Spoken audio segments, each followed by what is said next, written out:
Hello there, folks. Let's go to CSSBattle.dev and do the daily target for today, which is, I don't know, looks like maybe it's a trash can. All right, how few pieces can we do here? I think blank template is correct. And I think this is okay.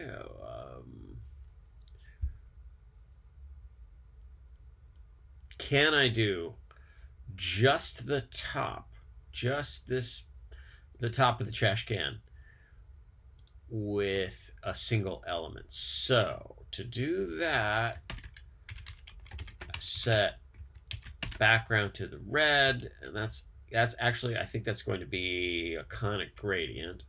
And then margins, 100 too much, 70, 80. Let's set the height at like 2, 20, 30.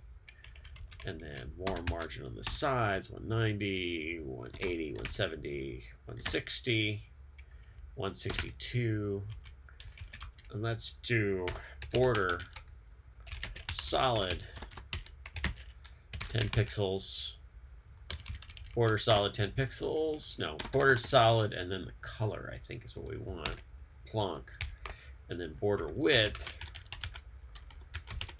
which will be 30 pixels, 30 pixels, 0. Which we can't see.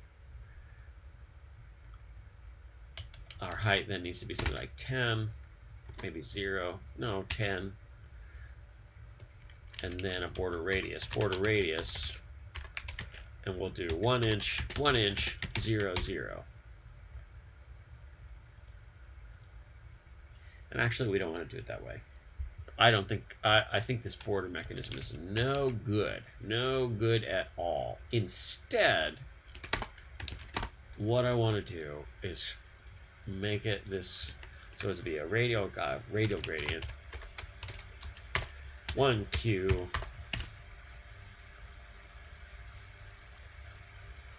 the inner color the inner color is transparent, 10 pixels,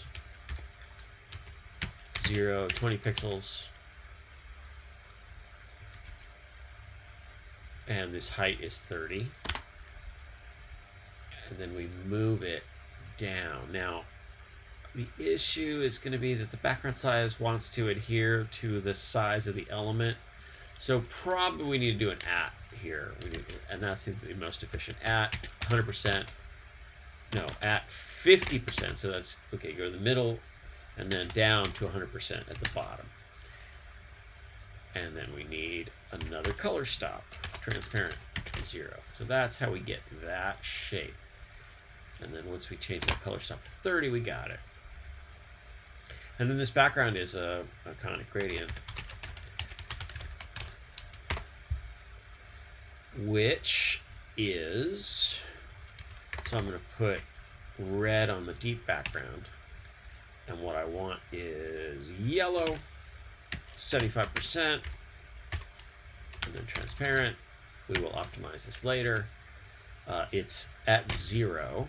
On the x-axis, it's down 100 pixels, and then it's got a width of probably 300 pixels, and then a height of 100 pixels, and then it repeats only on the x-axis. So we kind of can see that a little bit. So we're going to push the background position y down 110, 20. Great. This width is too wide. How about 200 to 30, 40, 50, 30? What if we do we're going to do a no repeat, just so we really see what we're making. To 50 wide, 40, 30 to 30 wide is correct. And I believe that's the correct height. And now we need to move the center of it at 100 pixels. 50 pixels. Maybe it's 200 pixels. No, how about 180, 170, and then down 60, 70, 80. And then we let it repeat on the x-axis. And we could put that red. We do need to do this. We can do transparent here, because if we put that red as the second color stop, we only get that, right? Because we're repeating only on the x-axis. So we undo that, and then we got it. So let's submit and make sure we're at 100% match.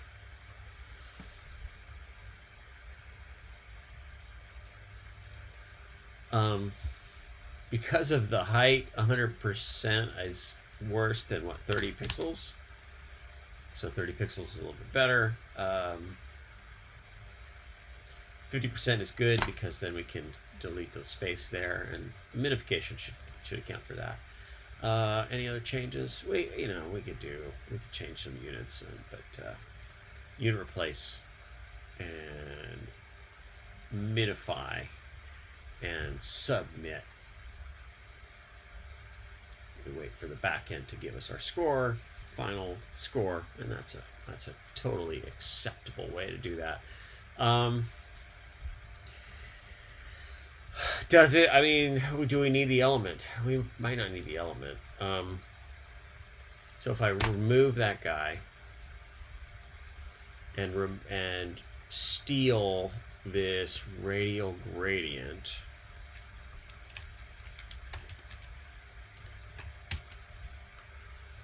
nuke that, plonk, and I put that first, comma. So there's my circle. And there I can do 100% because I removed a bunch of code. There it is, and then I want to move it vertically. So I can put it at 0 and then a negative number, minus 200 pixels, let's say. 180 pixels, 190. And I can reminify. And probably that's the same. That'll work as well. Then if I swap, so now because of the way I did the conic gradient, if I nuke that and then nuke the background color, I've got that. Then we plop that in, remove the trailing comma, add a comma in the middle, and then make the secondary color this, there, and here. That is another way to do that. Submit.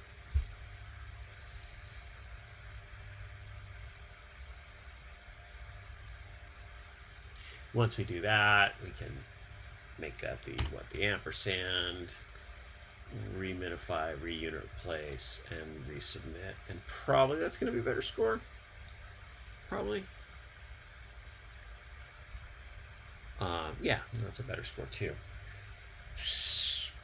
A seemingly very no, I don't want to say that. I was going to say this looks simple, or that it looks really hard. It's really neither. Once you understand how the gradients work, I think it's self-evident how to do it with two gradients, but also the repeat. I know that for me, so changing the repeat is really tricky to get your head around, because if I make it repeat, I get that, right? And if I make it repeat Y, I get that. And those are nothing really like the shape that we got. And so understanding what that repeat value can do, I think, is really worth learning. Really worth learning for when you implement your designs and make your web pages. That's really the key, and that's why I do this stuff. I will once again say that I am as good as I am at this, and I think I'm comfortable saying that I'm good at this. I am not among the best players. The best players hyper optimize for character count, and I clearly am not doing that. Although I have a lot of fun. And you can play it either way you like. I like to learn new CSS stuff and to understand what the gradients are doing, and how I can make things look cool on web pages. That's really what I'm about. And then there are those who really love the code golf and to write the shortest code that implements that puzzle and beats other players. And beating as competitive as I might be, I would prefer to learn new CSS. Anyway, hope you're doing well. It remains a difficult time out there. What else can I say? But take care of yourself, take care of each other, and go make a web page.